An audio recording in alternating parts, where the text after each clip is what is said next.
ঐতিহাসিক লুভর জাদুঘরের নাটকীয় ডাকাতির ঘটনা ঘটেছে। অস্ত্রধারী ডাকাতরা করাত ও স্কুটারের সাহায্যে এই ডাকাতির ঘটনা ঘটিয়েছে।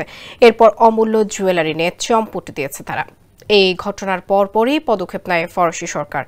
ভিডিও ফুটেজে দেখা যায় দর্শনার্থীরা দলে দলে জাদুঘর থেকে বেরিয়ে আসছেন।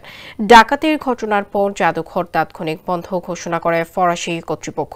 একাধিক সূত্র জানায় রোববার সকালের দিকে পণ্যবাহী লিফটে করে জুয়েলারি প্রদর্শনী অংশে ঢুকে পড়ে ডাকাত দল। মুহূর্তে জুয়েলারি নিয়ে সেখান থেকে পালিয়ে যায় তারা।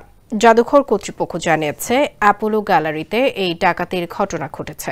সেখানে নেপোলিয়ন ও সম্রাজ্ঞী ইউজিনের মুকুটরত্ন রয়েছে। জানা গেছে নেকলেস সহ 9 ধরনের জুয়েলারি নিয়ে গেছে ডাকাত দল।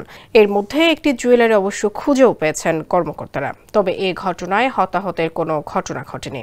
ফ্রান্সের সংস্কৃতি মন্ত্রী রাচিতা দাতি সোশ্যাল মিডিয়ায় এক পোস্টে এই ডাকাতির খবর নিশ্চিত করেছেন। লুভর জাদুঘর একসময় রাজপ্রাসাদ ছিল, তবে বর্তমানে বিশ্বের বেশি পরিদর্শন করা জাদুঘর এটি। প্রতিদিন হাজার হাজার মানুষ এই জাদুঘর ঘুরে দেখেন।